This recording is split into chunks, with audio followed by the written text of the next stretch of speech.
Business on Purpose podcast. I read in a great book recently, Company of One by Paul Jarvis. He said, acquiring a new client or new customer cost 5 times the amount of retaining an existing client or customer and continuing to serve them. Wow. Hey, it's Scott Beebe with the Business on Purpose podcast. Time to be liberated from the chaos of working in your business. I thought I'd bring you on the inside of a new process that we are working through with a heroic small business owner. And as we started talking about this process, just got off of the call with them as we built this out, literally in a Google Doc. You know what's interesting to me is we talk a lot about trying to find and acquire new customers or find talent for new employees and recruit, right?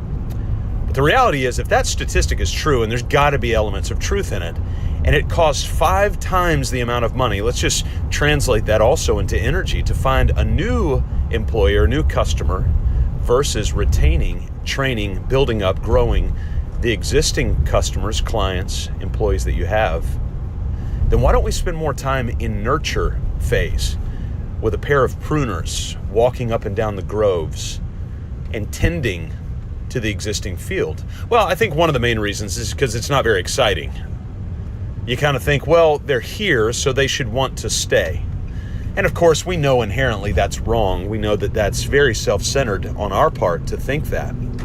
And so what if, and let me toss an idea out to you, but the idea is only as good as the implementation of the idea. But what we're starting to do is not only create the hiring and recruiting process for team members or the marketing process for new customers and clients, but also putting as much, if not more, dedication and focus on the onboarding process that's actually getting them into the fold. Again, whether it be employees or clients or customers, onboarding them into, you could think of it in other terms of indoctrination into the culture.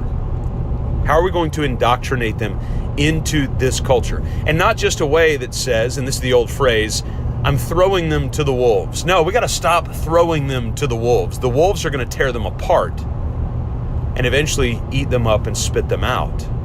Instead, why don't we do something different? Why don't we intentionally onboard and continually nurture? Why don't we intentionally onboard and continually nurture?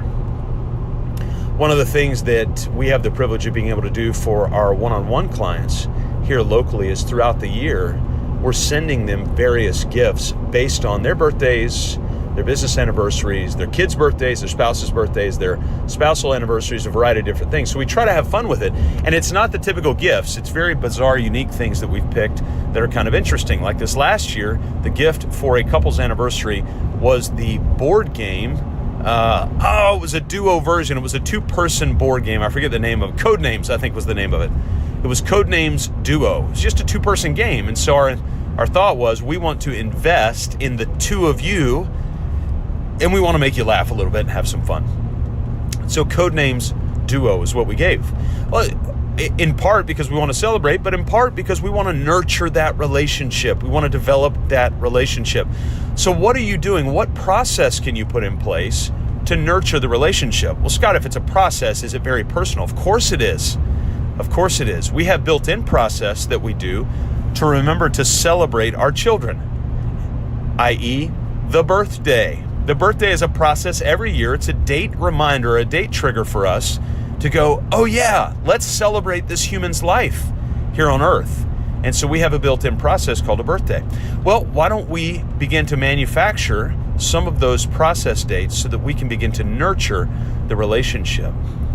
And when it comes to the employee, why don't we have an onboarding process? And in some cases, we're starting to help a client build an offboarding process. That's right. So if a client leaves an existing business, this particular client is going to start offboarding them, sending them a gift, telling them they miss them, sending them a survey and saying, hey, can you feed us back? Because we want to get better, because you might come back and we want to serve you well, or you might have friends that you recommend and we want to serve them well. Can you imagine if somebody left a nasty remark and you sent them a gift? Can you imagine if an employee left on bad terms like we had happen a couple of weeks ago? And you know what they did? In their exit, they did a champagne toast. You think they're going to hold a grudge? Nope. What does it look like to onboard? Write it out. What does it look like to offboard? Write it out. And begin to live out that process. You don't have to spend a lot of money or a lot of time. Just consistent drip. Put that into the regular touch point of your weekly team meeting.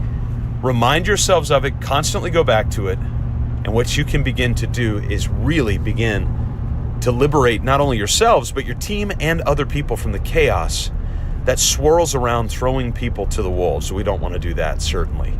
Hey, be on the lookout. A little birdie told me that my first ever book, Let Your Business Burn, is about to go to print.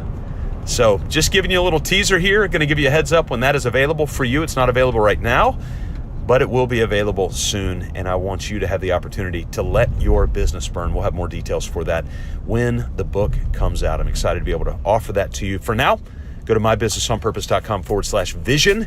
You can get started with your vision, and it's the first step in being liberated from the chaos of working your business. We'll see you next time right here on the Business on Purpose podcast.